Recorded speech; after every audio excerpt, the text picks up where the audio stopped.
nasakote ang 3 high-value individual sa isinagawang bypass operation matapos makumpiskahan ng mahigit 600,000 pisong halaga ng shabu sa Sasmuan, Pampanga. Ang matagumpay na operasyon ay bahagi ng pinaigting na kampanya ng PNP kontra ilegal na droga alinsunod sa direktiba ni Chief PNP Police General Nicolas Torre III. Ang report mula kay Patrolwoman Jelly Peña.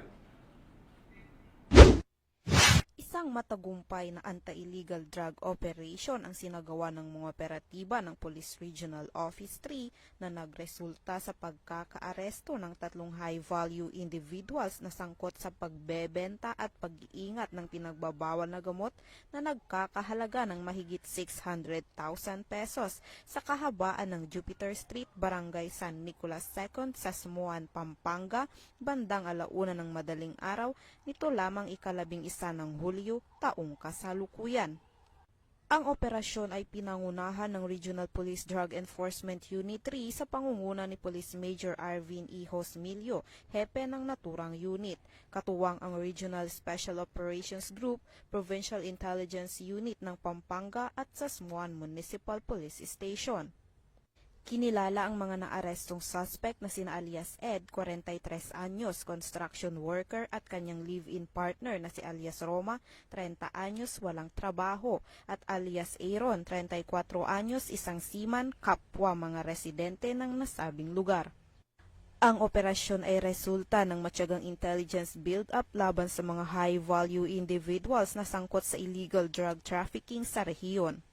Sa isinagawang bypass operation, nasamsam mula sa mga suspect ang mga sumusunod na ebidensya, 10 heat sealed sachet at isang malaking sachet ng hinihinalang shabu, 3 1,000 peso bill na ginamit bilang mark money, mga pera sa iba't ibang denominasyon, isang cellphone at iba pang drug paraphernalia. Ang kabuuang tinatayang dami ng nakumpiskang hinihinalang shabu ay umabot sa 95.5 grams na may katumbas na standard drug price na 649,400 pesos.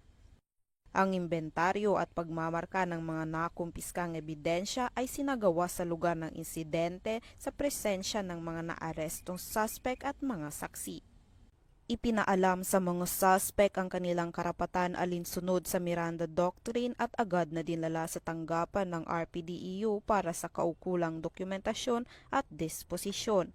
Sila ay sasampahan ng mga kasong paglabag sa Section 5 at Section 11 ng Republic Act 9165 o ang Comprehensive Dangerous Drugs Act of 2002.